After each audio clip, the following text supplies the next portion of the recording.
to bring in our chief medical correspondent, Dr. Sanjay Gupta. Now, Sanjay, there's been some significant developments on the alleged link between autism and childhood vaccines. What happened today? There are 3 test cases out there, Wolf, that sort of a special court ruled on today, trying to establish whether or not there is a link between certain vaccines, childhood vaccines, the MMR vaccine in particular, and autism. This was a ruling that a lot of people were waiting for some time. The answer came back as no, no, no on all 3 of those test cases. No link was established.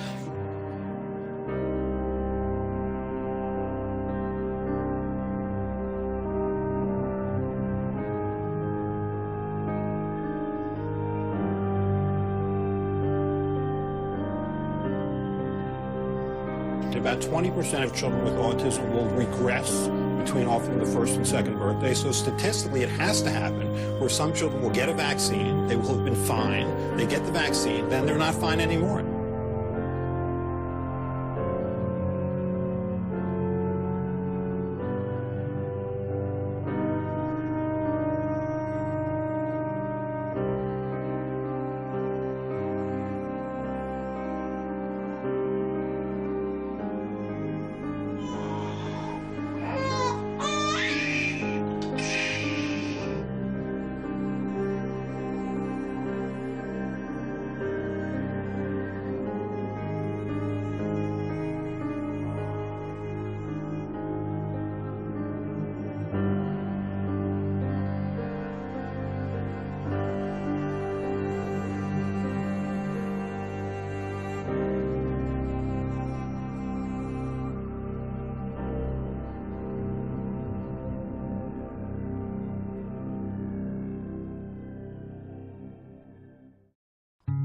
Became paralyzed and overwhelmed and stuck, and I believed that I couldn't do anything, and I was a loser dad.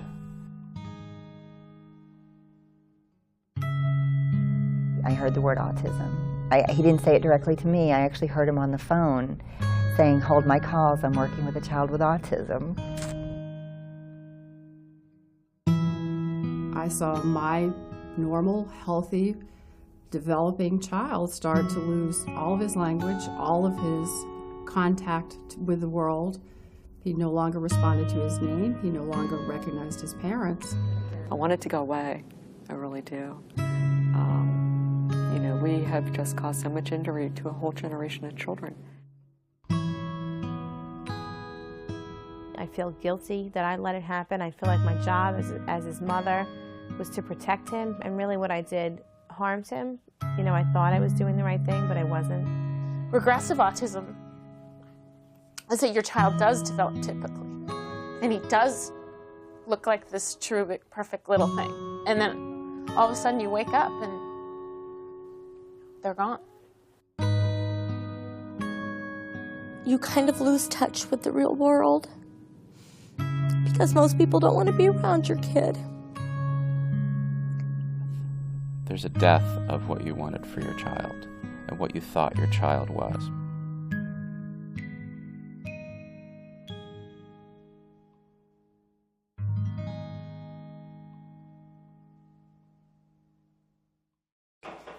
Where's your nose? Mommy, 5. I got that diagnosis, and I'm looking at my child, and he's gone. Ethan was very physically affected. He was one of those kids with low muscle tone and mitochondrial signs. Ethan! Ethan Spencer! Knock, knock, knock, knock. Cup, cup, cup, cup, cup, cup. I didn't think there was anything that I could do. And then when I started realizing that I could do something, then my eye focused on what I wanted. And that was a tremendous change for me. So when I saw that I wanted a recovered kid, that's all I saw.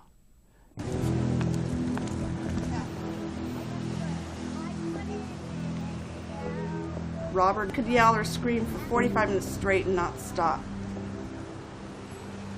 There was times he would crawl out of his car seat, I'd have to pull over on the side of the road, and he would be doing flips on my body, just screaming, just rages that you would not believe. I would have people stopping and writing my license number down. Anyway, you know, it's like you're hurting your kid, but they didn't know what I would go through. I could not bathe my son I'd have to close my windows and my doors in my house because I really thought they're going to turn me into the social workers and think we are like burning the kid or doing something. It just got to the point where we stopped going out to places. It was too hard. As a mother, you don't give up hope. Doctors are not gods. They can't decide how my son, there's a thing with me, it's like, okay, I have a problem here now, let's just go on and let's fix it. So I just believed there was something I could do for my child. I remember this one especially, they recognized their body parts. And we thought, are they all geniuses? At 2 or 2.5, they know their knees and their shoulders. We couldn't fathom, like, when Jackson would know his body parts. He didn't even know where he was.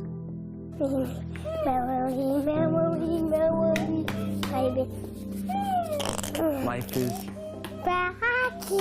good job. Like, even though he was our first kid, we realized this may not be normal, you know, staring at your hand for 30 seconds or a minute or even 2 minutes, you know, might be a bit much. And then, you know, spinning things at like 9 months for like an hour. I think one time we watched like The Sopranos and we didn't say anything. He just spun things for an hour and we thought, you know what? A light went off. Something's up. For so there were those moments, but then there was the official moment when a professional said that he had autism.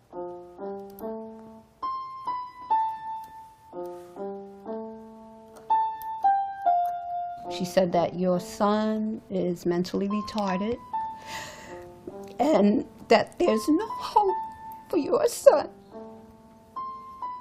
That's what she said. I was in a little bit of denial at first. You know, you actually didn't want to believe that. But the signs were there. We knew he wasn't developing the way his brother, for example, was developing, or how my daughter was developing as a child. So we knew something was wrong. The fits of violence lasted until Jonathan was put on medication.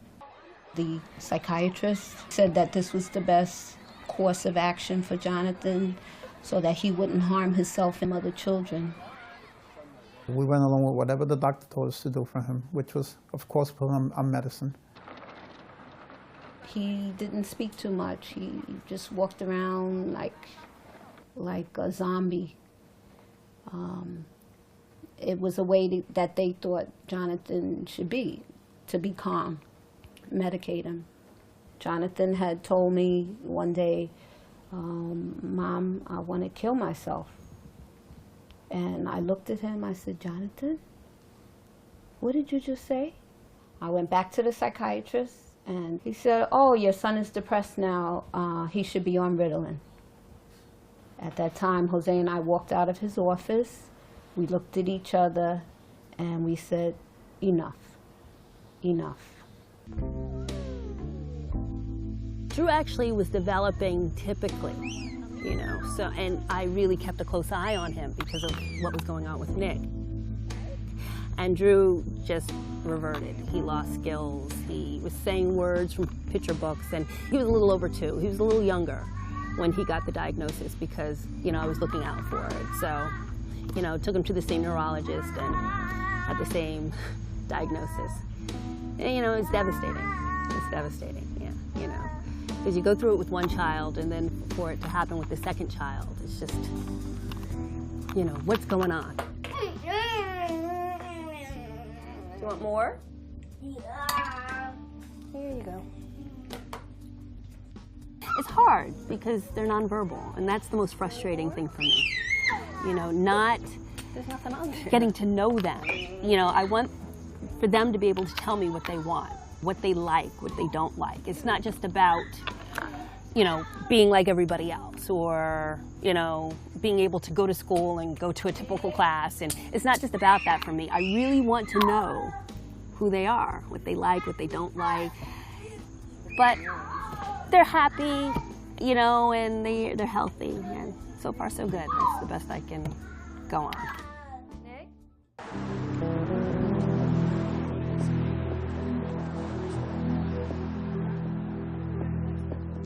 Language was lost. He drooled incessantly. He had extremely low muscle tone. Diarrhea was our first major red flag. We took off his diaper one summer day, and every 5 minutes, bright yellow liquid. He just stooled 30 times a day, just liquid.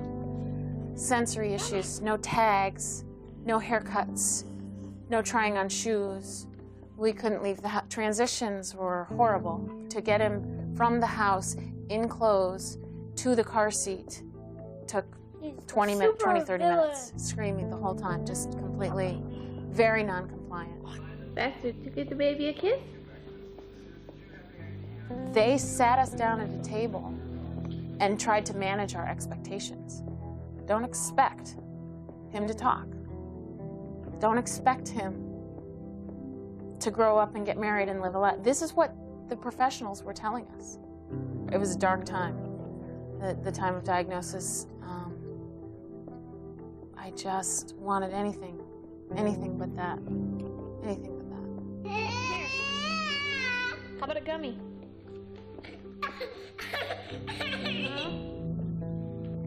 You sure?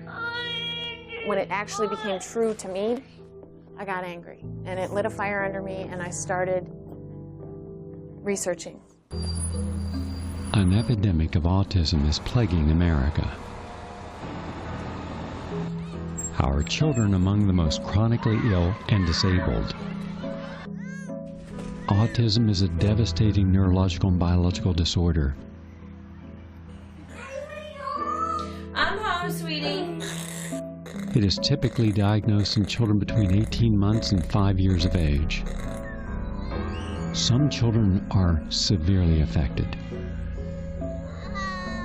They can't speak, they require constant one-on-one care, and are never able to live on their own. They'll do this for hours. Repetitive behavior, violent tantrums, and a lack of eye contact are a few of the many symptoms.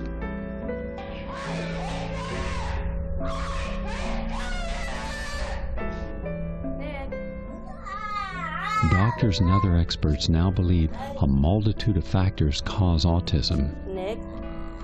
Mercury-based preservatives, live viruses, and other agents in vaccines are known culprits, but a host of other toxins are blamed as well.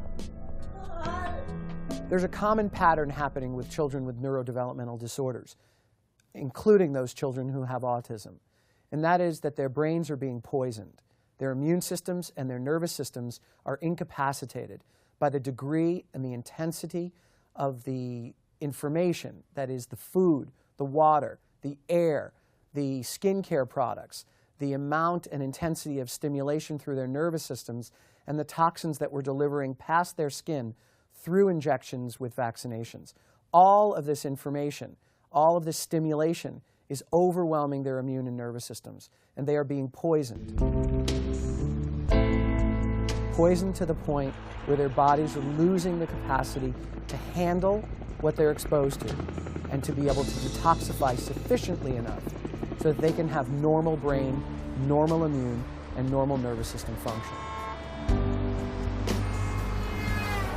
All of the toxins, chemicals, allergens in our environment.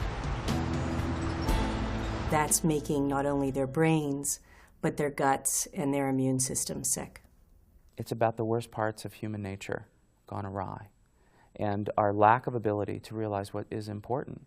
You know, that our children even telling us that we are sick, that the environment is toxic, that we're doing the wrong things. They're telling us. They could not tell us any louder than not speaking.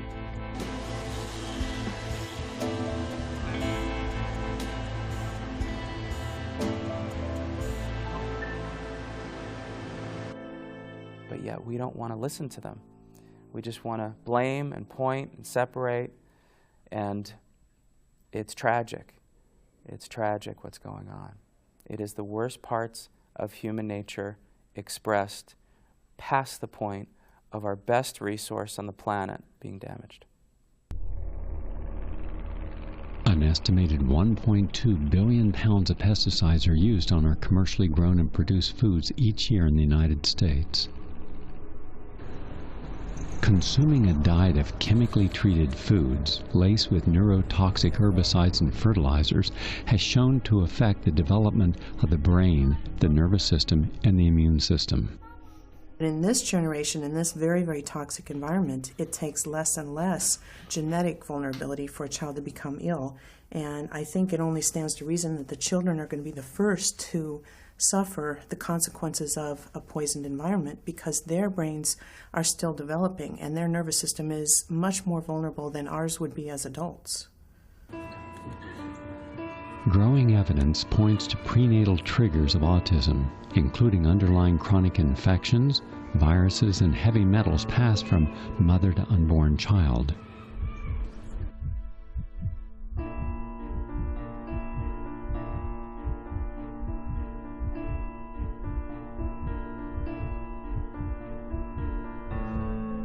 The big things for Ethan was he was born with eczema. Moms can have infections that are passed on, and these infections are involved a lot of times in these kids. Bless you. So when I go back and I see day one of life and I see eczema all over his body, he actually had eczema before day one of his life. So he had it, you know, during gestation. We worry that our patients have a toxic burden at birth because we've done testing on the mothers as well. And the mothers have a toxic burden that they're passing on to their children during the 9 months in the womb. Today, 1 out of every 6 women of childbearing age is thought to have mercury levels already in their body that could cause neurological damage to their unborn children. And I know we do everything we can to be healthy when we get ready to have a child, and I think a lot of people aren't aware of mercury. It's not on the radar screen like lead is on the radar screen, but it's actually much more toxic. When I move his arm, there's some resistance there, and there's nothing. There's much debate over the causes of autism. Some attribute the rise to an increased awareness of the condition and better diagnosis by their pediatricians.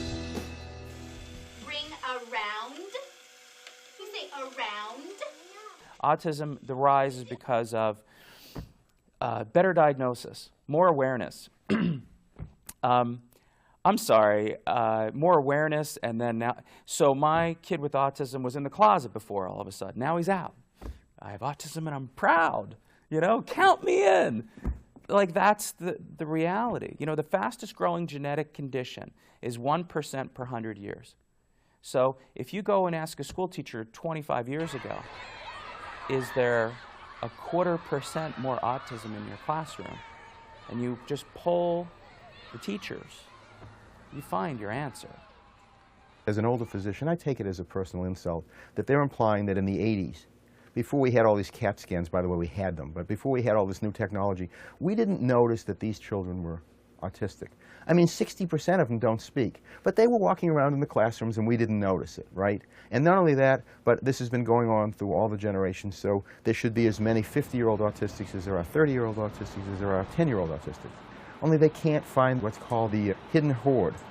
Nobody can find the 50-year-old autistics because there were so few you could count them on one hand. So there's clearly an epidemic.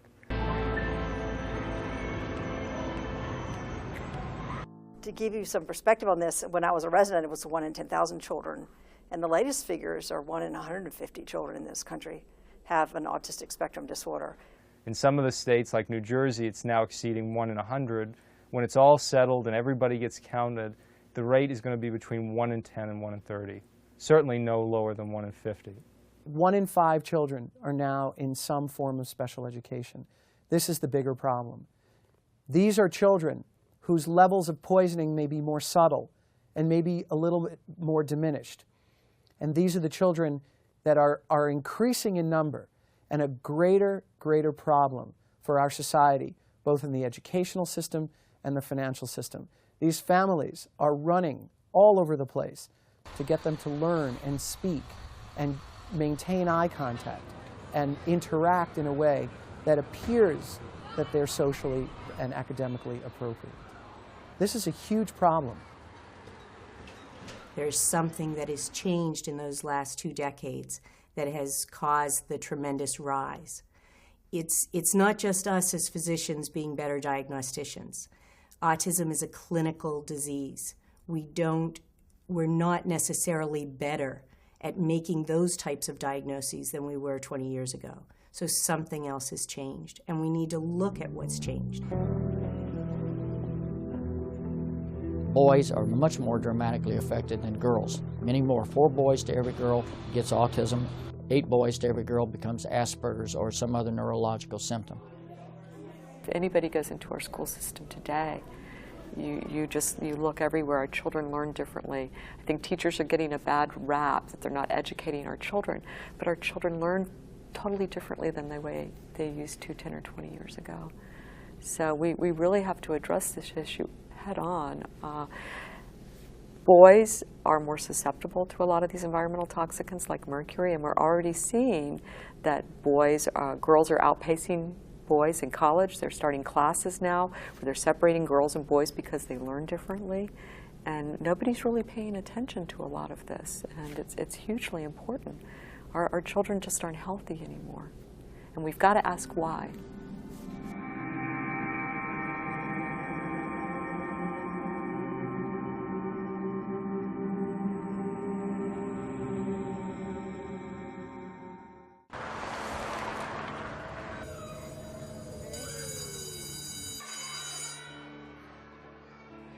If 1% of those children were all of a sudden kidnapped, we'd drop everything as a society to find those kids. But it hasn't hit a sense of urgency or crisis.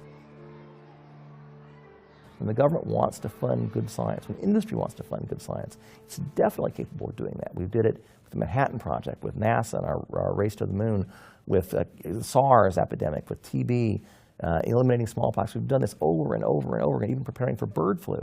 But the government's sense of urgency has not yet kicked in to resolve this autism crisis.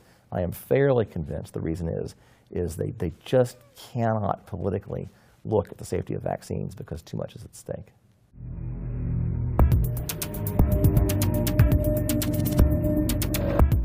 "40 million children were injected with mercury-containing vaccines in the 1990s.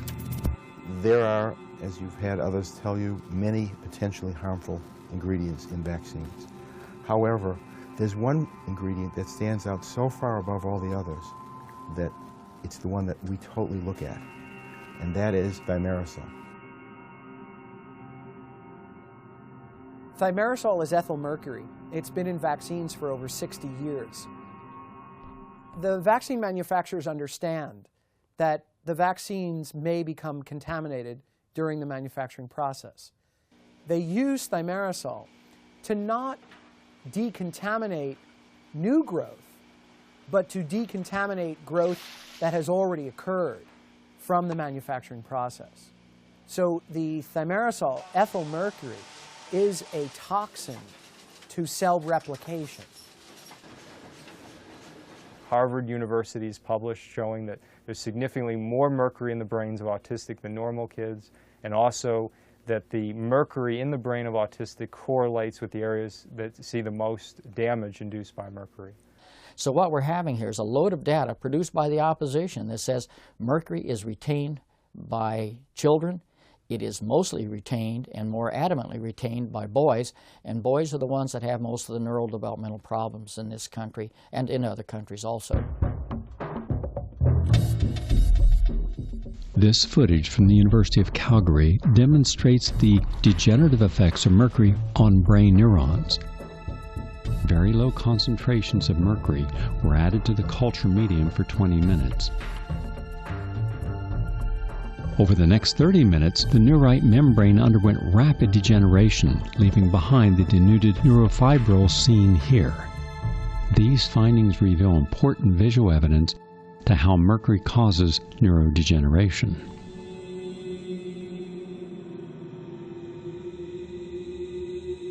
When we talk about mercury, unlike most poisons, we're talking about something in parts per billion that's poisonous acutely to human neurons. Something like lead is an example. That's in parts per million, 100 parts per million, 500 parts per million. Mercury is so toxic that at less than 1 part per billion, which is something that's so small you can't even imagine it. Roughly, if you go to your salt shaker and you take 1 grain of salt and you throw the grain of salt in the average backyard swimming pool, that's 1 part per billion. You can swim in that swimming pool if you put that much, almost anything else in, but it's deadly with mercury. Mercury is one of the most toxic substances known to man. By 2009, the Center for Disease Control and Prevention and the American Academy of Pediatrics recommended a total of 69 doses of 16 vaccines to be given to children in the United States.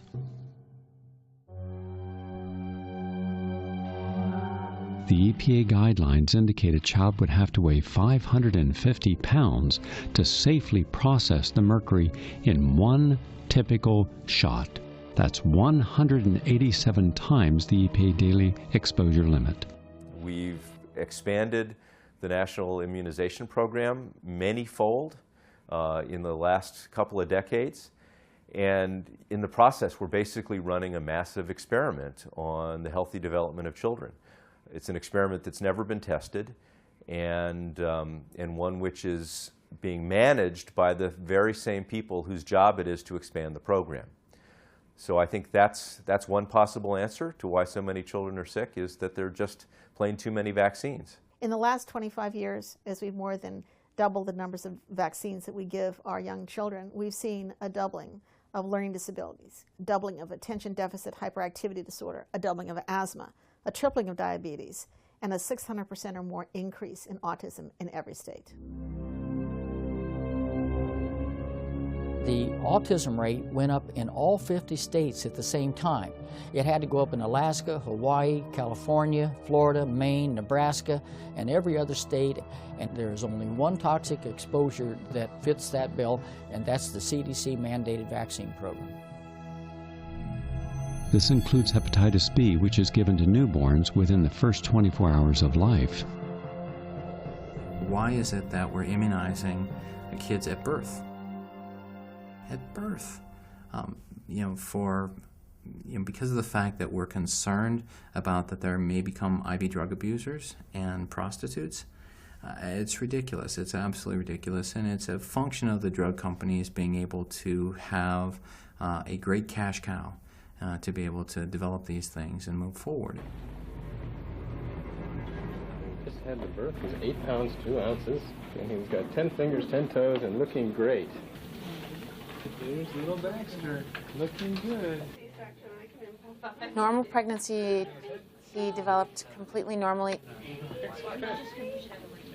2 months of age, he got 3 shots, and all 3 had thimerosal. His mommy took him to the doctors, and he had to get some shots. He wants you to be healthy, so you have some nice shots there. Within 48 hours, developed acute pyelonephritis, which is a kidney infection. With all subsequent testing, VCUG, all of that revealed they couldn't figure out why he got that. And every time he was subsequently vaccinated, he was ill. And he received the MMR, and he fell off the planet. He had his next round of vaccinations, and after that, every word that he had was gone. He didn't even realize when I would leave the room, when I would come in the room. We had no eye contact. He was running around like a madman. Approximately 12 months, Jonathan received a hepatitis B vaccination. He had fever after the vaccination, and Jonathan lost all his speech. He used to say 2 or 3 words, that stopped. Jonathan used to hum and sing, that stopped. And all you would see was a blank look, a dazed look over Jonathan's face, no smiling, no emotion, just a blank stare. It seemed like it wasn't our child anymore. Adam, Scott, Adam, Adam. When he was diagnosed, there wasn't a lot out there. And that was after years of seeing him regress, lose his speech, start becoming very aggressive. Adam, it's time to put the Game Boy down and get dressed.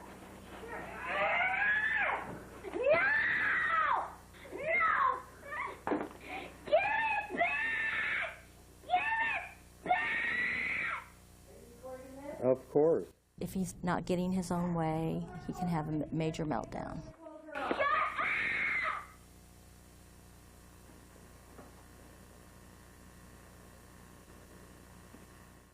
When he was born, he needed many tests. And so he was constantly on antibiotics to avoid infection. He had brain inflammation that he needed surgery for, where they took bone out of his skull and his spine to give his brain more room. He has, I feel like, just global health issues. And he had surgery at 3 months old on his kidneys. So while he had surgery on a major organ, and while he was on, morphine and painkillers and more antibiotics, he was getting vaccinated. And basically his entire immune system was destroyed.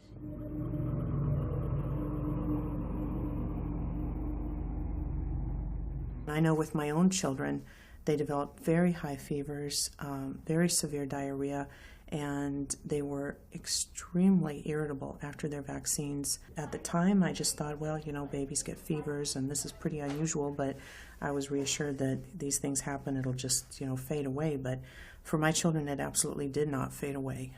They developed not only inflammation in their bowel and chronic inflammatory bowel disease from that point on, but I believe inflammation in their brain as well. He got the MMR and completely changed. He went right into chronic diarrhea. He had diarrhea for 5 straight years.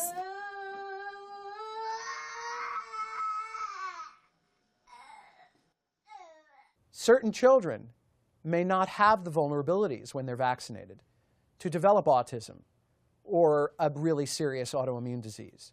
Some of their problems may be more subtle. They may be more likely to get asthma or eczema or inflammatory bowel disease or multiple sclerosis or ADD, ADHD. These are all chronic conditions that we like to lump into categories that we can then find drugs for. But we in the population need to understand that we might be creating these illnesses, that all of these inflammatory illnesses are merely the ways in which our children express the dysfunction of their immune and nervous systems at the hands of multiple factors, one of which may include the injection of toxic ingredients from vaccines.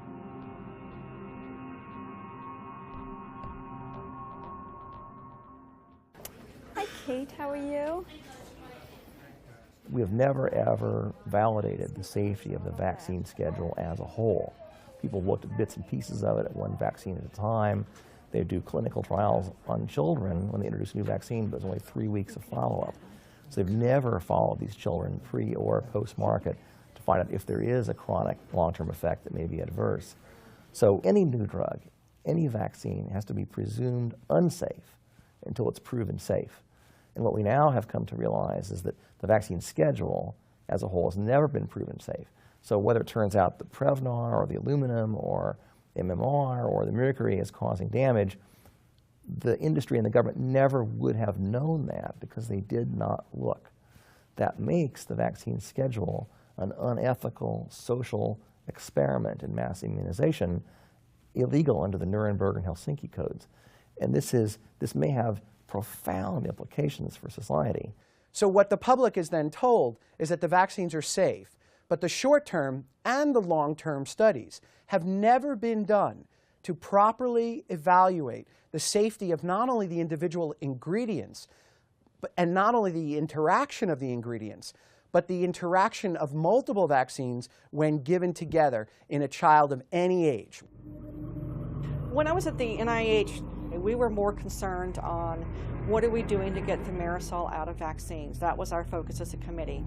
What have we done? What is the level of evidence? We wanted to have, Congressman Burton wrote Secretary Shalala and asked her to recall all thimerosal-containing vaccines that infants were exposed to, and she refused. They said that if they issued a recall, that the industry would sue the FDA, and therefore they would not do that. When you look at the Simpsonwood Conference in Norcross, Georgia, which included leaders from the WHO, the FDA, the CDC, the American Academy of Pediatrics, and leading scientists. They looked at data from the Vaccine Safety Data Link that directly showed a link between the development of neurodevelopmental disorders and the administration of mercury-containing vaccines. Somebody provided me with the Simpsonwood memo. Simpsonwood was the transcripts of a secret meeting that was held between CDC and representatives of the vaccine industry, in which they reviewed a report that CDC had ordered, the Verstraeten study, of the 100,000 children in the United States Vaccine Safety Database. There was clear evidence between the injection of children with mercury-containing vaccines and the development of neurodevelopmental disorders in children. Which they are talking about the undeniability of the connection between autism and thimerosal, the impossibility of massaging the data further in order to try to eliminate those signals. That's what they spend the first 2 hours. The rest of the meeting they spend talking about how do we hide this from the press, from the public, and what they call the predatory bar. The participants were told that the information was embargoed, that they were not allowed to discuss this with the public. And there was no question, if you look at the comments, that they knew this information would have a significant impact on the vaccine program, both domestically and worldwide. And one of the participants said, you know, until we get this straightened out, I do not want my grandson to have thimerosal in their vaccines. And these data were covered up. The data from this conference was specifically kept from the public because the scientists and the leaders who were at that conference knew that if this information got out to the public, it would stop the vaccine program in its track. And then over a period of years, they processed the data, they excluded some populations. There are a lot of things that you can do with a large sample epidemiology study. And over time, with each successive iteration, they made that signal smaller and smaller so that by the time they published the findings, they said, well, geez, there's a little bit of a signal here, but it's probably just random chance. That's fraud. It is fraud in science, and there are federal laws against that, and there are certainly ethical laws against that within the world of science. And the Simpsonwood showed that the doctors involved, the scientists involved in this community, were more worried about preserving the policies of immunization, of protecting the industry, than they were about whether or not children were being harmed. And that, to me, is an abomination. You know, we have a public health system that is supposed to protect the public. And what we found is they were more protecting their own policies, and they were all worried about making sure that they were not going to be found at fault. We saw what they saw at the very beginning. We saw what they published at the end. And that gap is what makes many of us so upset, because it looks to us like they were tampering with the evidence, and that they had it, they knew it, and they ended up publishing a conclusion that hid the real data, and that's a real shame. This was a moment where the government could have come clean, that the government could have immediately recalled all vaccine with thimerosal in it. They could have taken proactive steps, and by covering this up, not only were they hiding the truth, but they were allowing affected children to go untreated and for more children to be affected.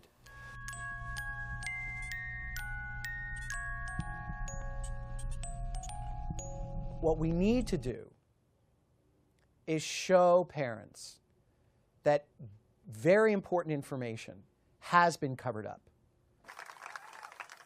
I just want to start by asking the CDC one question. How stupid do you think we are? I made a movie about two dumb guys,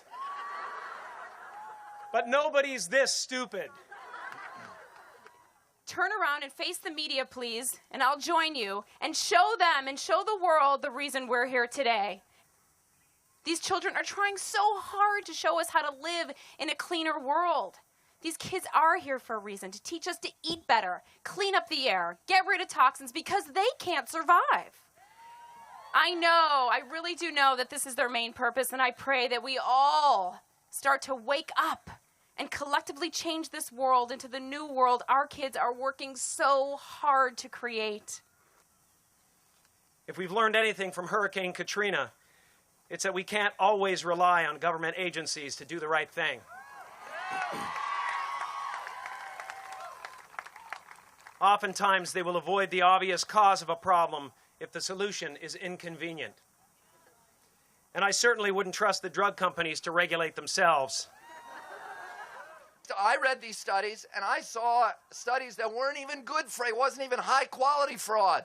You see the press here and all there, not a single member of this press corps, I can guarantee you, has ever read any of those studies. It has not happened. What they read was the CDC's description of those studies, which has nothing to do with what's in the studies. And ultimately, the American press has completely let down our democracy. We have, as a nation, gotten used to quick sound bites. We have 24-hour news on 24 stations. So they go to organizations that put together the news stories for them. The NIH on its website, and most government agencies now on their websites have prepackaged stories put together. The industry does the same thing. The pharmaceutical industry puts together stories for the industry to run so that any of the networks can pick up a story on immunization that's been put together by the people who have a specific opinion. And reporters are simply being lazy. They're not doing their job. They're taking for granted that somebody from the government's being honest with them. And how many times have we seen somebody from the government have an opinion or a position that turned out to be wrong?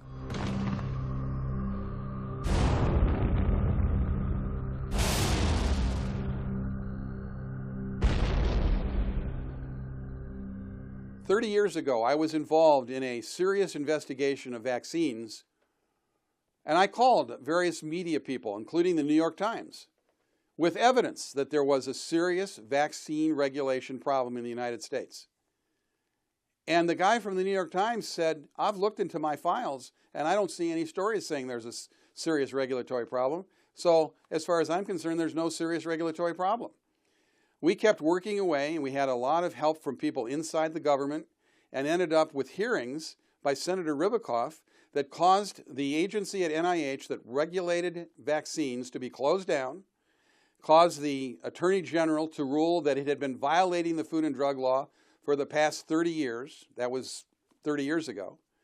Caused a situation in which it laid the groundwork for proving that the swine flu vaccine was in fact unsafe, ineffective, and in my opinion, a fraud.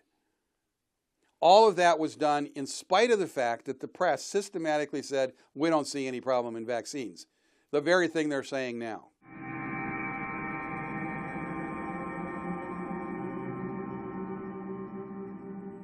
There was a recent study in 2008 looking at the relationship between children who had gastrointestinal symptoms and autism, and those children who just had gastrointestinal symptoms, to identify whether or not the measles vaccine was related to their development of autism.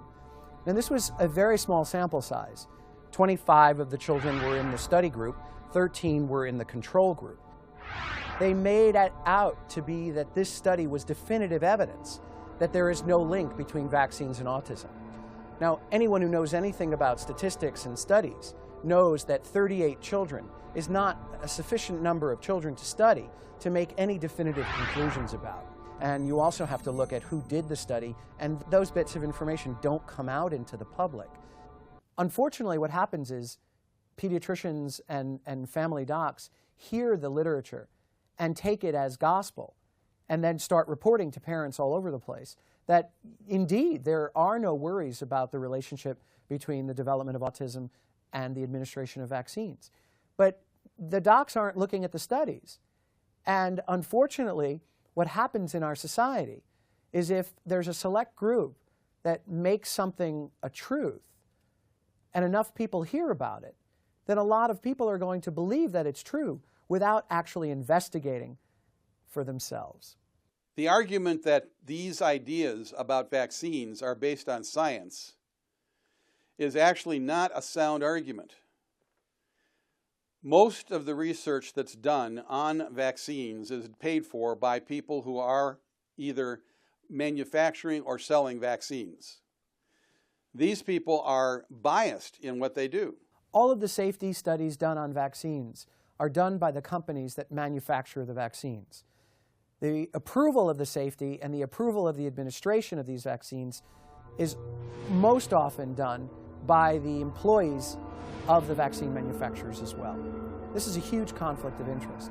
If we want to understand whether these vaccines are safe, we need to have independent researchers looking at these studies and doing them without the financial and the medical interests that are influencing the decision making. The American Academy of Pediatrics is the union of pediatricians. And one of the things I think you learn about unions is that their job is to advocate for the livelihood of their members. And I think pediatricians are by and large wonderful people. They get into the business of pediatrics because they want to help children and make them healthier. It's a very difficult thing for most pediatricians to come to grips with the idea, even the suggestion, that their care of children may have caused more harm than good. The CDC and the FDA and even the NIH continue to say there's no evidence of harm because they are only focusing on the epidemiological studies that the CDC funded. They are not looking at the studies out of MIT and out of Columbia, the studies that Dr. Haley has done.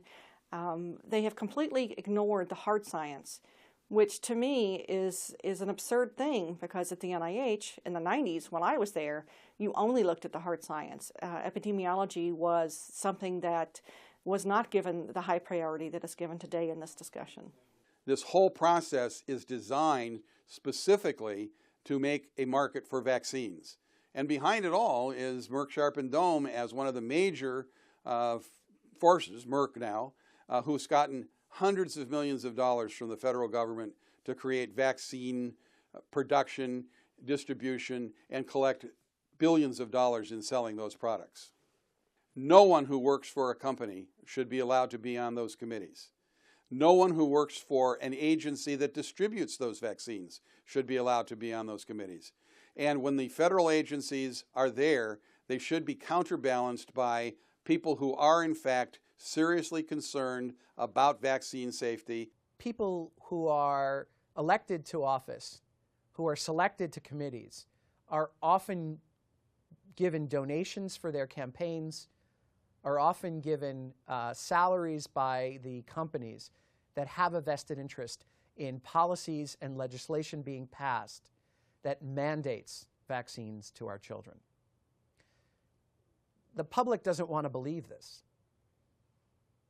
but we need to, because there is a conflict of interest, because many of the legislators and many of the scientists who are operating supposedly in our best interest are being given money, either in campaigns or in salaries, to support the continuation of the vaccine program. We had a lot of conversation at the committee level with doctors who were doing research in vaccine injury.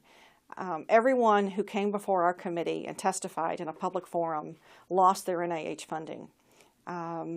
Many of them had to, change academic institutions, and their funding dried up.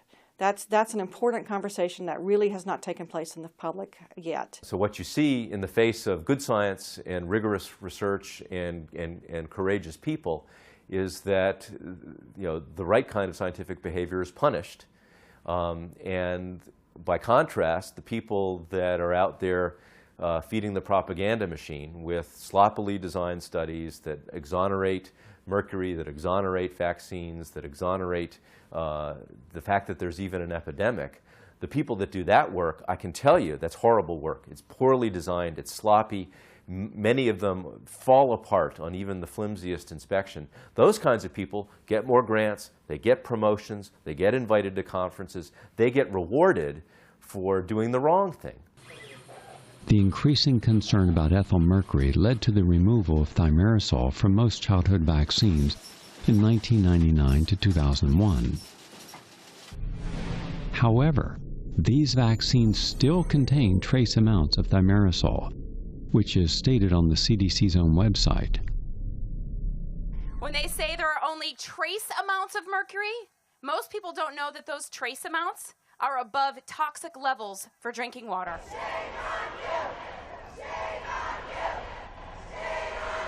We've introduced the routine use of mercury-containing influenza vaccines to young children in the first year of life, 2 shots, and we recommend it for all pregnant women. That's an amazing recommendation. I don't recommend flu shots with or without thimerosal because I'm from the OBGYN world. We tell our pregnant women, we're not sure anything is safe, let's do nothing. And yet they give them influenza shots. You know, I've done 40,000 women I take a history on that I've done amniocentesis and counseling on. Pregnant women very rarely get influenza. I mean, occasionally, but very rarely. We tell them not to take an aspirin if they can help it. But they're going to give them influenza, which if you look up in the PDR, the physician's desk reference, is a Class C drug. That means its safety has never been tested, forget about the mercury, never been tested in pregnancy. We're recommending it for all pregnant women.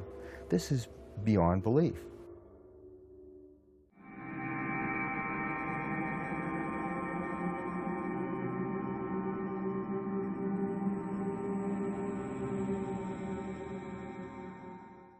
The members of this legislature were told, if you stop mandatory vaccine, you're going to see epidemics like measles come back again. Really? Did you actually do your homework? Well, I did. Here are the actual government statistics from 1838 to when the vaccines were implemented in 1967. High back then, dropping. Guess what? We had better sanitation. We had cleaner water. We were pasteurizing milk. We had public health measures. And by the time the vaccines was introduced, it was 98% gone. Let your voices be heard. Let the governor know you count. We have a lawsuit in federal court, not for any money, but asking the federal court to order the FDA to either remove thimerosal or to show their safety testing. And their answer has been, they have no safety testing, but it's within their prerogative to violate the rules. Julie Gerberdine gets up and says, you know, there are no studies that have ever shown thimerosal has ever caused damage in tissue culture, humans, people, anything, animals. Anybody who has a computer can go on PubMed, which is the free access to the National Library of Medicine. Type in the word thimerosal, see what you get. I get 1,300 articles, almost all of which said it damaged my frogs, my people, by the way, it is people. There were 11 babies that had thimerosal put on their umbilical stumps to keep them sterile. 9 of them died and 2 of them were brain damaged. When parents go to doctors, the doctors scare the parents into believing that somehow their children who are not vaccinated are carrying some secret organism, some secret virus or bacteria that no one else has in the community. And if they don't vaccinate their children, that somehow their children carrying those special viruses and bacteria are going to infect those children who are vaccinated.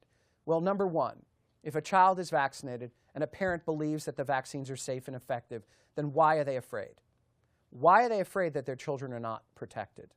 And number two, all children and all adults breathe the same air, are living in the same community, and are exposed to the same numbers of viruses and bacteria.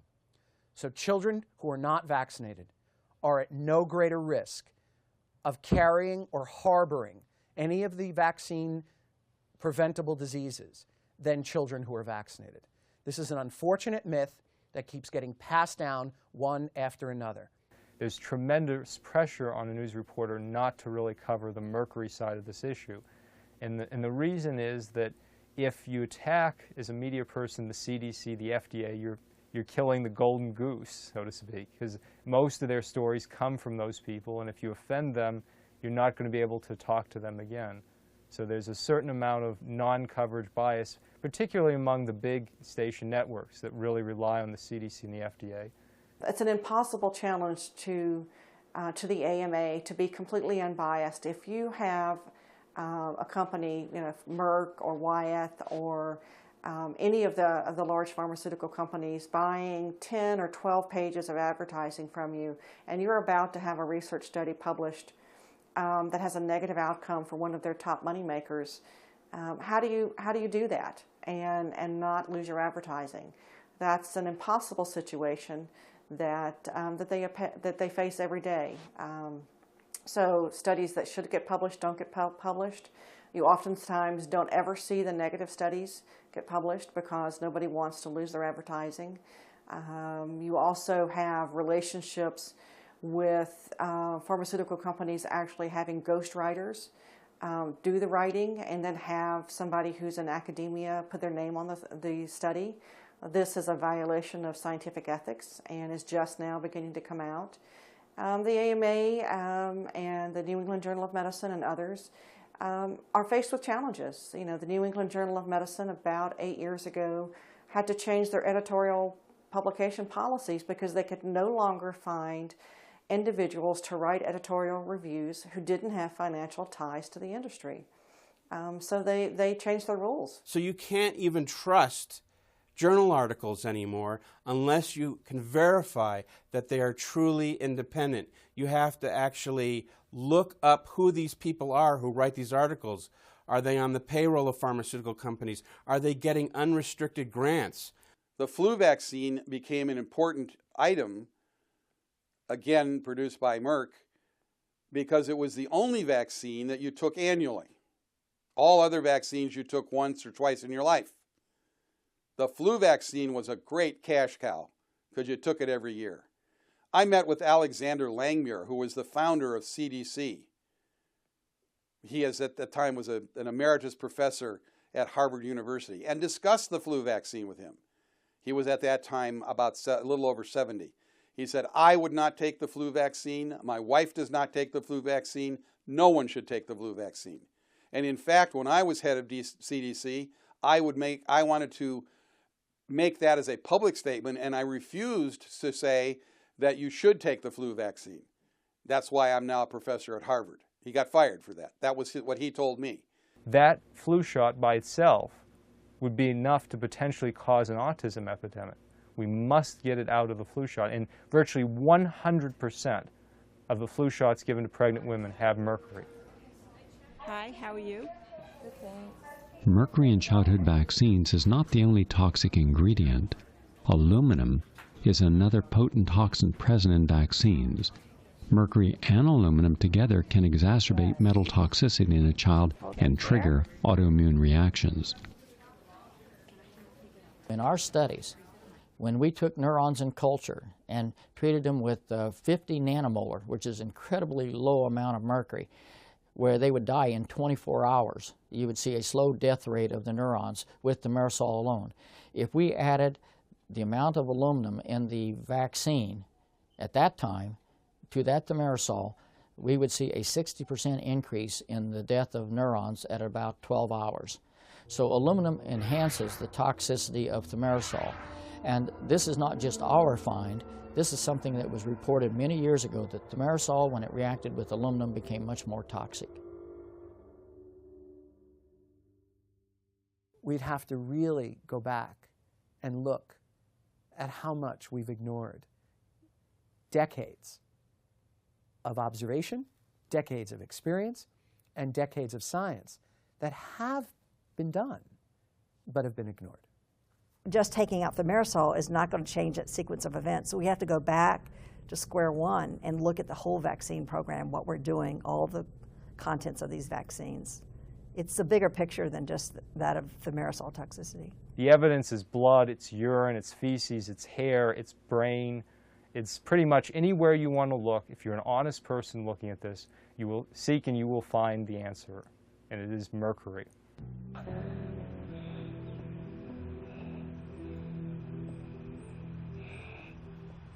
No one goes into pediatrics wanting to hurt children. I mean, it's a horrible, horrible realization when you realize that what you've done to keep a child well has actually done some damage in a subset of children.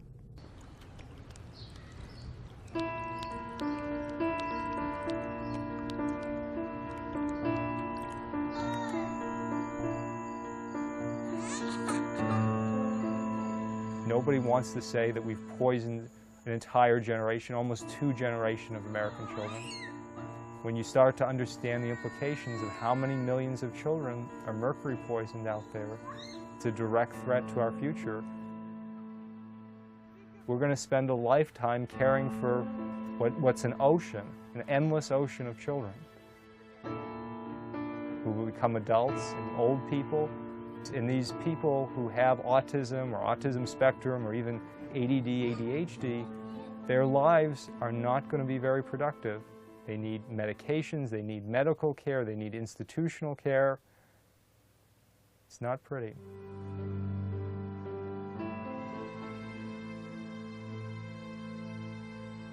It's the most shameful thing ever, that we have devastated our children, that we have put them in harm's way. We chose to do it, and we're choosing not to look at it. What kind of human beings could we be? How shameful is that? And imagine being, someone whose career was based on trying to help society, and it turns out that the evidence starts to come in that you didn't mean to, but it turns out that you were hurting some folks, that you were hurting children, and your whole life you thought you weren't. How do you deal with that shame? There are a variety of treatments that people have tried for this group of children. And one of the things that I would caution about when we think about children with autism is that these are children with a variety of presentations. We don't talk about autism anymore, we talk about autisms. And one of the things that's really important about that is that not every child is going to respond to the same intervention. The only way you can have your best chance of recovery is to be in the best possible nutritional status and lead a healthy lifestyle. And I think we all know that Americans don't do that. In a nationwide study, researchers found that on a typical day, fast food was the main food source for 29 to 38% of children.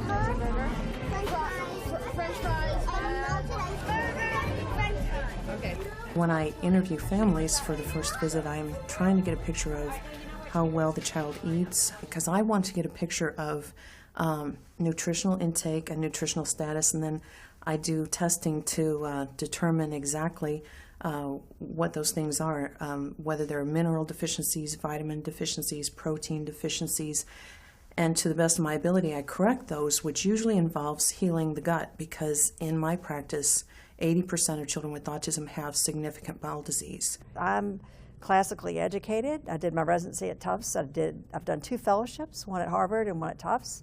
I'm not an alternative practitioner, but once I saw children improve, I couldn't turn my back on it. Once you know the truth, you can't walk away. When you look at what are the various biomedical treatments for our patients, we basically start with cleaning up the environment, and then we go to cleaning up their diet. There are numerous products in their diet that could be harming them.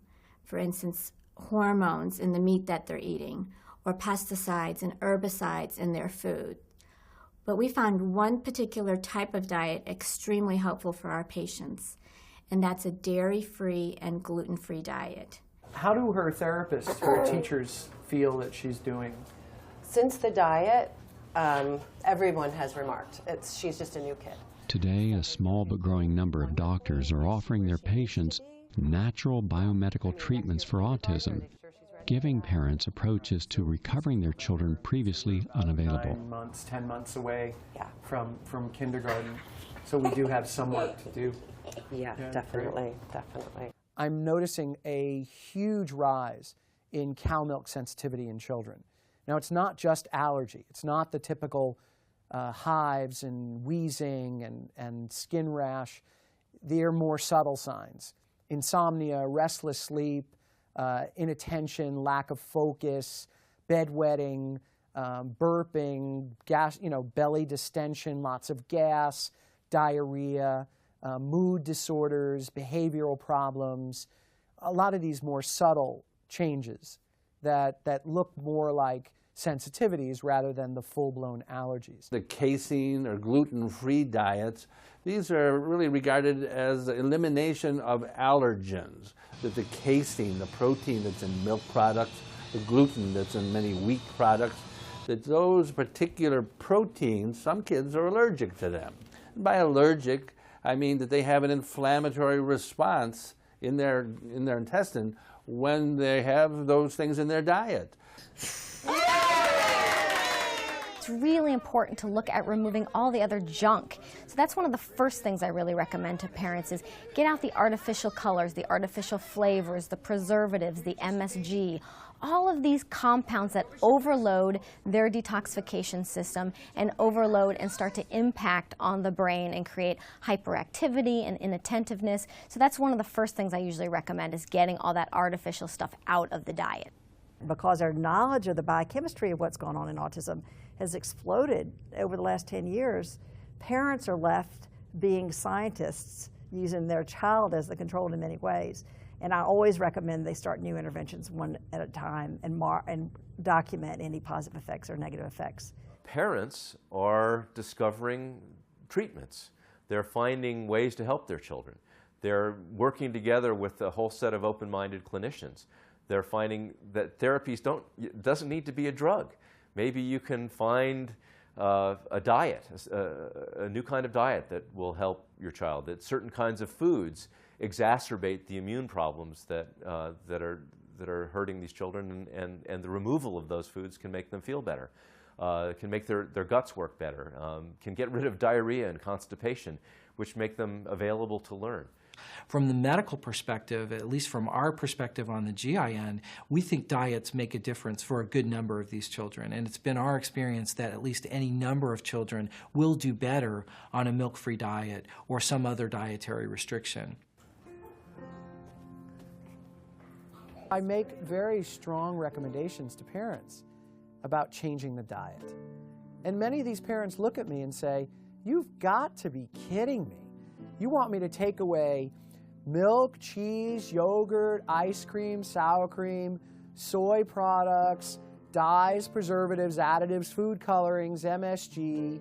You want me to limit the amount of flour and sugar and cereal and bread, pasta, crackers, cookies, pancakes, waffles, donuts, muffins, pretzels, bagels that they're getting? What are they supposed to eat?" Every parent that's able to go with the changes sees some difference in their children. Again, we don't know the limitations of these children, but little by little, as we peel the layers of an onion, we start to see these children emerge, and we really can get in there and take care of them the way they most individually need. And these children do really well. Thank you. You're welcome. Hey, Jax. After taking Jackson to a biomedical doctor who told us to take like everything out of his diet, everything. And I remember thinking the doctor was crazy. And within 3 days, he had his first normal bowel movement that he had had in over a year. I can remember my husband urging me to initially go gluten-free, casein-free, GFCF. And no, I'm not going to do that. And it was with much reluctance that I decided to try the diet.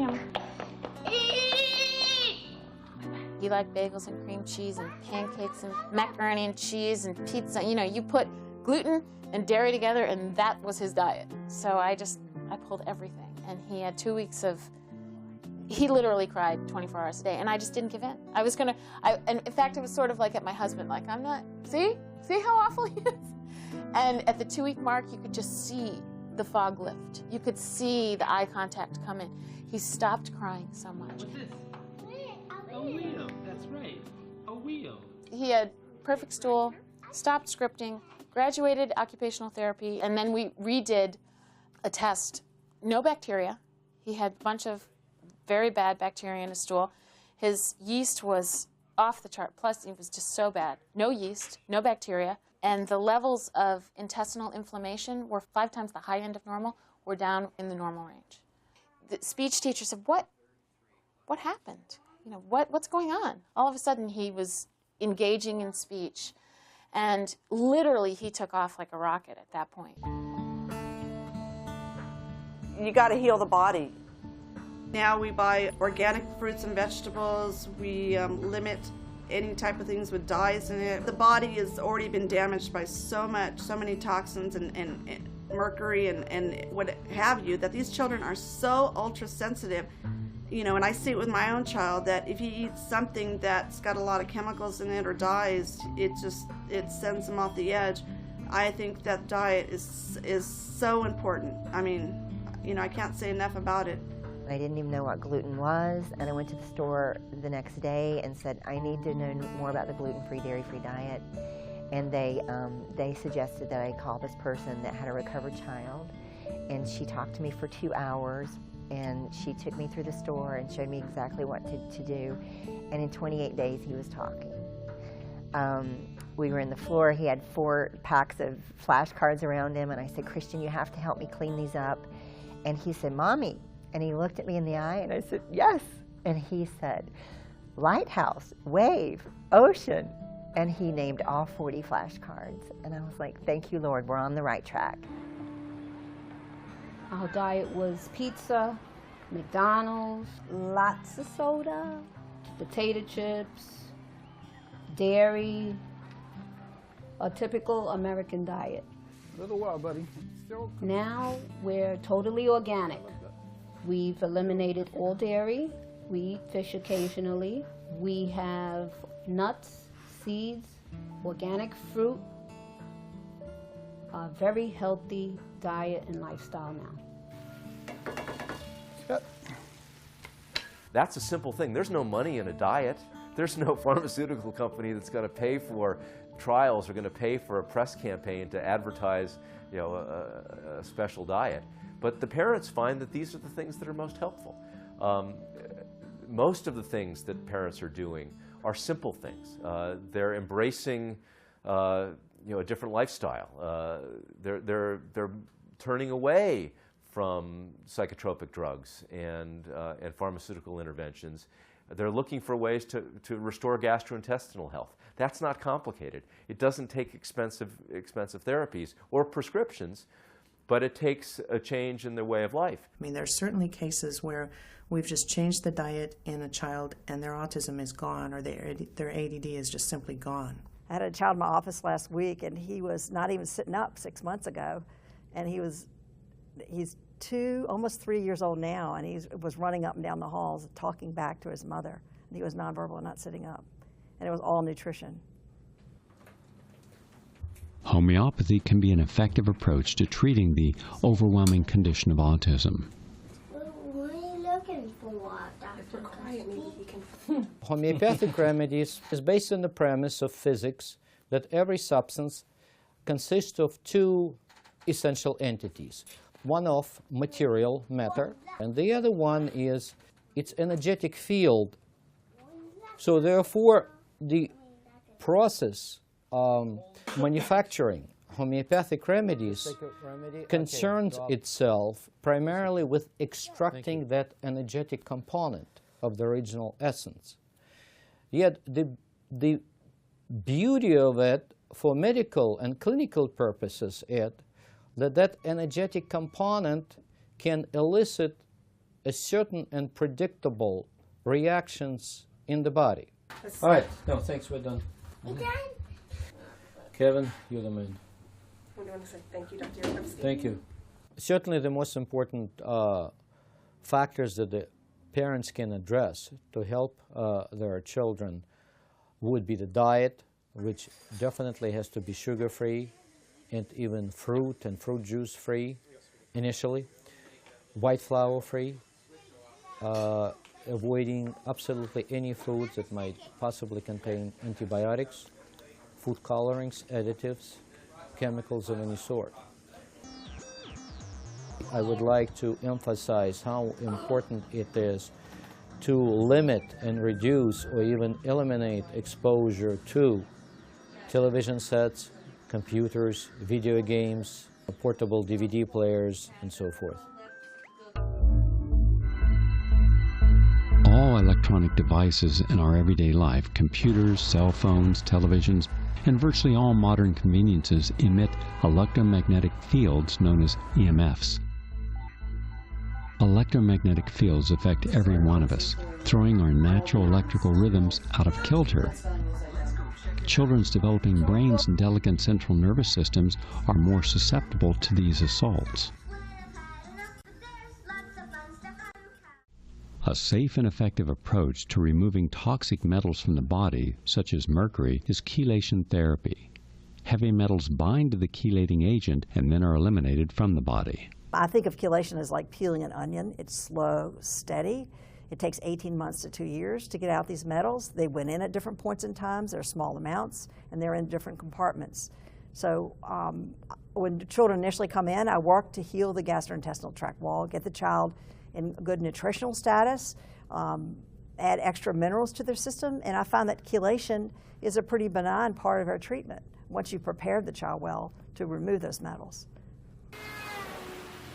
When you look at the Autism Research Institute website to at least vet the idea of what the parental response is to chelation, somewhere around 2/3 or 3/4 of families who've done chelation do report a benefit. And that's why I always start with the excretion or the treatment aimed at the excretion and detoxification and release from the body of heavy metals.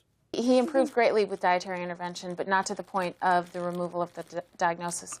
6 to 8 months of chelation, they removed the diagnosis. Just put us over that. We've just completed a DMSA treatment study where we give kids with autism a 3-month treatment of DMSA, an FDA-approved medication for treating lead poisoning. And what we found is that just 1 round of DMSA, just 3 days of it, was enough to completely normalize their glutathione levels. And that's real exciting because glutathione is the primary way the body detoxifies mercury and many other toxic metals, many other toxic chemicals in the body, waste products. Glutathione is a very, very important substance in the body. You're too heavy. Studies have shown that levels of the antioxidant glutathione are typically about 50% lower in children with autism. That's not the only antioxidant that they're deficient in, but the glutathione is so important because it helps them detoxify. Again, part of their problem is that they're poisoned. They're overexposed and overwhelmed with toxins, and their bodies have lost the capacity to expel and eliminate these toxins, partly because glutathione is deficient. I gotta make Jackson stuff. It's calcium, the probiotics. I hide everything in there. Glutathione, another thing he should have naturally but does not. I can't believe he eats this powdery and I don't want it to come out. All right, I think it's ready. Jackson! Gotta eat your bananas. The first child I treated was a nonverbal 5th grader, and I put him on his normal dietary requirement amount, small daily doses of vitamin A in the natural form, the most concentrated natural form, which is cod liver oil, small daily doses of cod liver oil. And he came back to see me 3 weeks later. I walked in the room, and he was telling his mother, leave me alone, I can get up on this table by myself. Many of the factors which were beneficial to children with autism act as antioxidants. On this, we have some good published studies. Mommy has your bananas, okay? Vitamin B6 and magnesium both exert profound antioxidant effects, and as many as half of the children with autism benefit from B6 and magnesium. Flour. The reality is that there are multiple things that can take you to autism. It is autisms.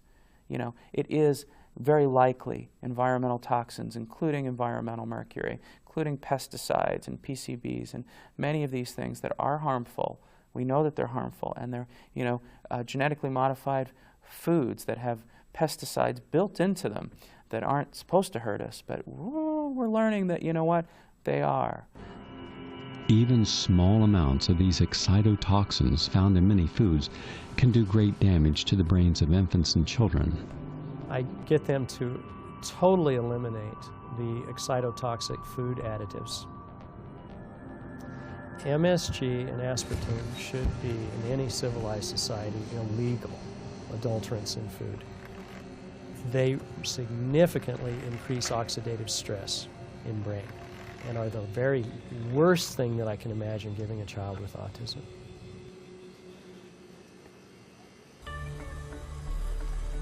Many children benefit when undergoing hyperbaric treatment.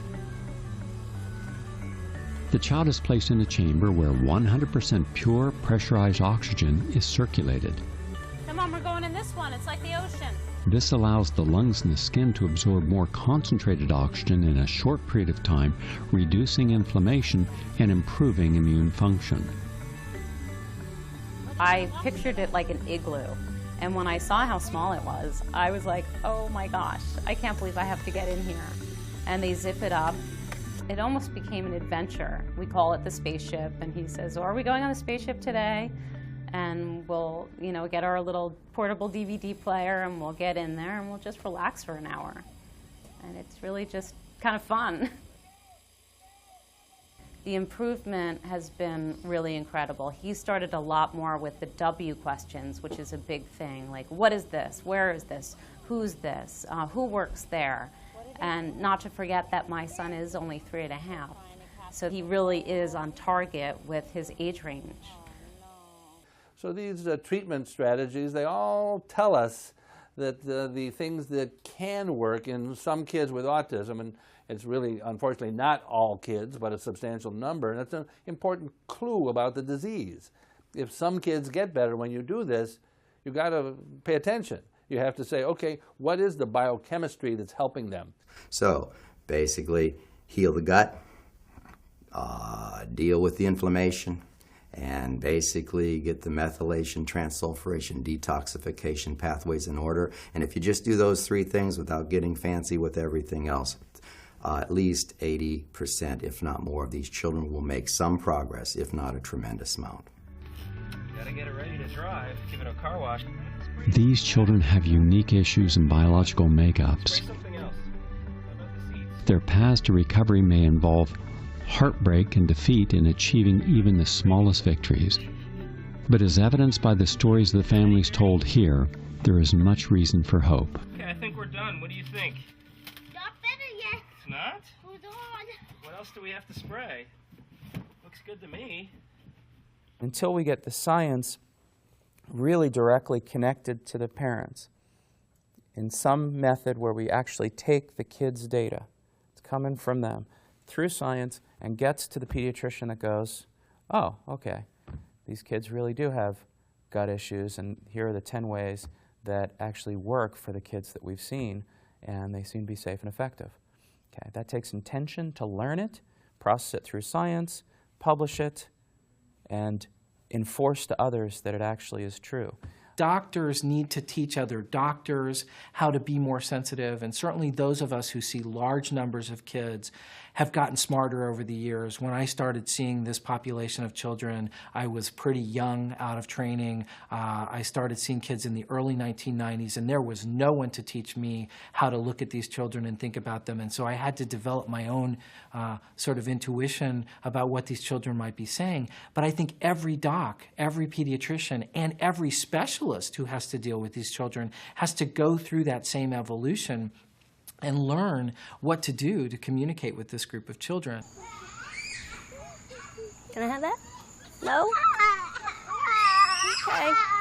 As a developmental pediatrician, if I see a new patient, for example, a 4-year-old who's completely nonverbal with autism, if I write a prescription for Risperdal, an antipsychotic that increases their chance for morbid obesity and diabetes, I'm considered mainstream medicine. But if I use B12, do lab tests, figure out their personal metabolic profile, and use nutrients to heal them, I'm considered alternative. I just think the paradigm has to change. We're dealing with such a huge problem right now. Hopefully the DVD player works, right? The current recommendation by the American Academy of Pediatrics is if they have autistic-like symptoms at age 1, they should give them psychiatric drugs. Very bad recommendation. None of those drugs are shown to work on autism. None of them are approved for children. And not only that, it's hard to tell at age 1.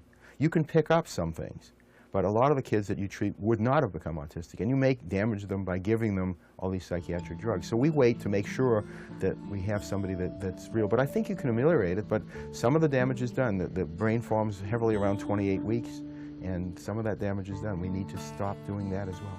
And I think as great as he is, and as far as he has come, I will never know, we will never know the true potential that he actually had.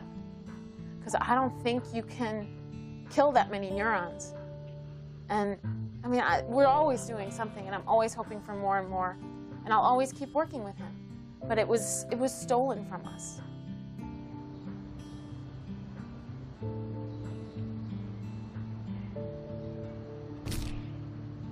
I think one of the challenges of the world is to believe recovery is real when there's such a spectrum of realities in recovery. My child is recovered.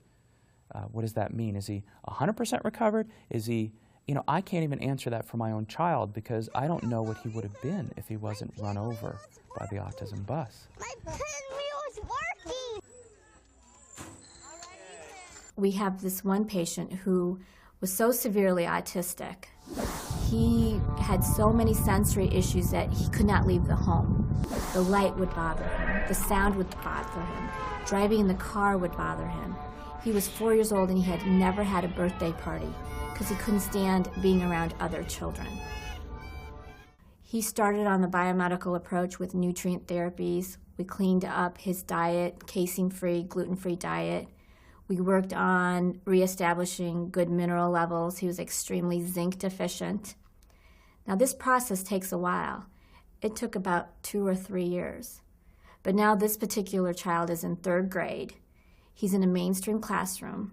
His teachers never knew he had a diagnosis of autism in the past. The parents haven't even told the school system. He gets no extra school support, and he's thriving. The parents took this particular child back to the Chicago hospital for reevaluation, and they told the parents that he must have been misdiagnosed, that he never had autism in the first place. But they were the ones that diagnosed him. I've had many patients have their child completely lose the diagnosis, go to mainstream schools, and the teachers don't even know that the child ever had autism. But when they go back to their pediatricians or neurologist, they basically are almost always told it was a spontaneous remission or it was just going to happen anyhow. And the interesting part is it seems that those of us who do what I do have a lot of spontaneous remissions, and if that's what it takes, a lot of spontaneous remissions, fine. I love it because we'll collect them. The psychiatrist called up to say, I don't know what happened to this child, but whatever happened, it was wonderful. I mean, they see the improvement tremendously. In fact, that child was too bad to get into their school originally. I wrote a letter saying, check him again now that we're treating him. They let him in, and now they're putting him in their advanced high school class. That's the kind of thing that we see. My favorite shake is bananas, blueberries, rice milk. I mix everything together with green stuff and red stuff. No wheat, no dairy.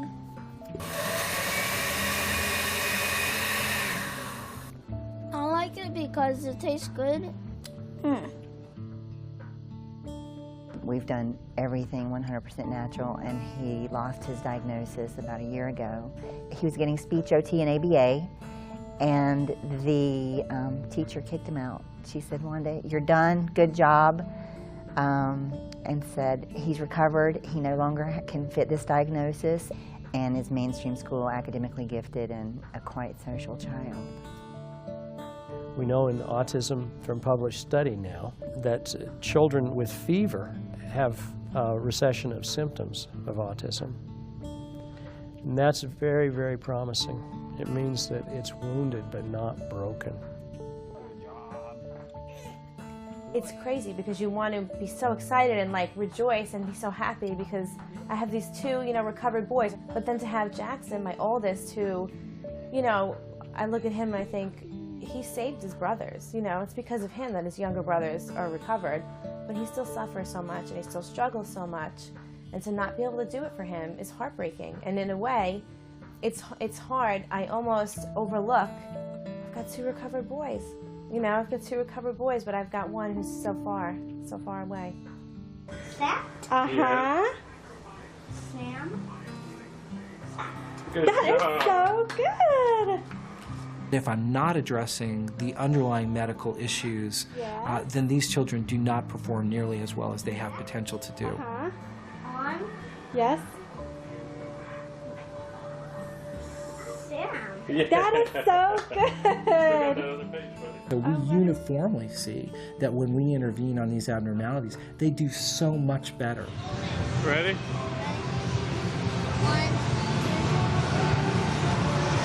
Say when we go. Go. He's recovered. He is healthy again. He's happy. Let's go. He communicates with us. He tells me he loves me. He hugs me. He plays with his sister. He reads. He's intelligent. And he's happy. We're just thrilled that we have managed to recover our son. I can't imagine what the alternative would be if we hadn't tried these things. How do you spell your name? Jack. Yeah, how do you spell it?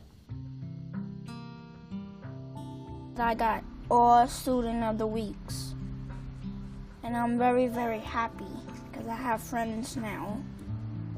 My teacher said that I was doing magnificent progress. I like my pitching. I got a strong hand of mine. There is hope, and Jonathan has proof. Follow, you have nothing to lose to try what Jonathan has, and us as a family has tried, a whole new life approach. Not just a diet, but a way of life. And you'll see an improvement because we are living proof that it works. Me and my wife both believe that Jonathan's going to be fine. We believe through the diet that he's on, through the protein shakes, through the chelation therapy that he's been through the vitamin, to eating organic foods, no dairy products. We believe Jonathan's going to be fine. We don't see any problems with Jonathan's future.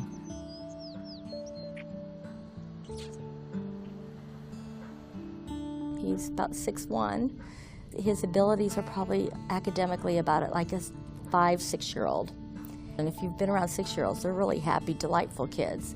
So we fortunately have got that. He's a very happy boy. Sometimes I just want to say, okay, this is it. This is their life.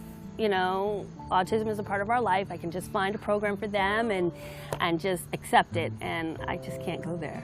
There's something in me that just won't let me do it. You know, as soon as I think that I want to go there and give up, I say, okay, but, you know, let me get on the internet. I'm sure I'll find something else.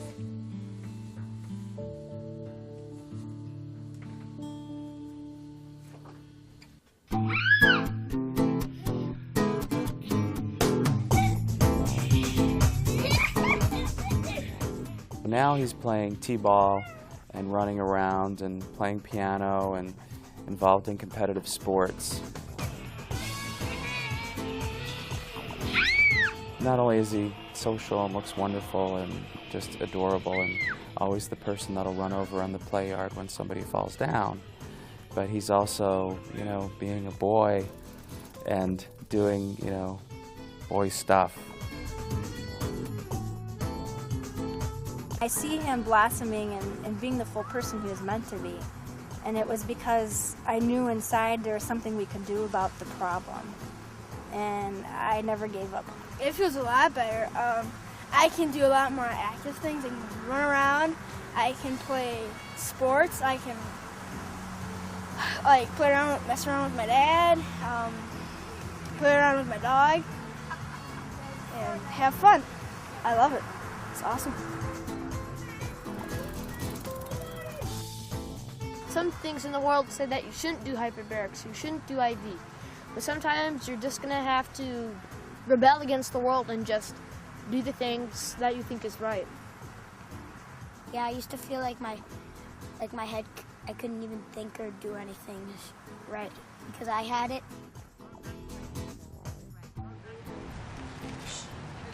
Lights! Camera! Action! It's flying over your head into a million pieces. For the kid that they thought would never talk and was mentally retarded. I think those worries are gone, thankfully, luckily. But there's always something to worry about. Hi, stop touching me. Sorry. I have many children who've recovered enough that they are fully mainstreamed in school. Certainly, they still have personality characteristics that would make them be considered a little odd or eccentric, but they function very, very highly. The truth speaks for itself. My son would not be what he is today if we hadn't done a different route, and I can tell you that honestly. Maybe Superman's in there. He's a little midget guy, a little tiny guy. No, he isn't. I see him in there. He came in one day when I was in the kitchen, and he told me he loved me, which, I mean, to have an autistic child who can't talk and then to tell you that they love you, it's just like, oh my gosh, you know, it's like, you know, there are miracles that happen. Yeah, there's no Superman in there. No? She didn't know that. Many of those children are in regular kindergarten, have friends, get invited to birthday parties, and are in the top reading groups. And when they come to me at nonverbal at 2 and 3. My son is doing wonderful now. I mean, he's just made remarkable improvement from being 4 and no language and smearing poop on the wall to doing grade level work, going to a private school, you know, has friends, no supports.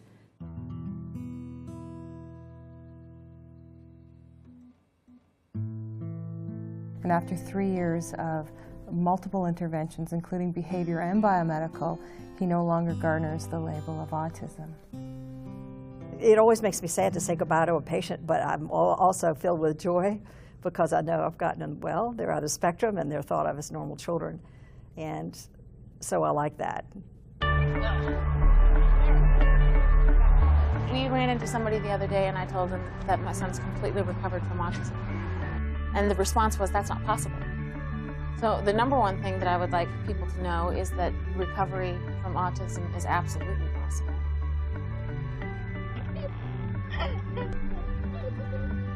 Beep, beep, beep, beep.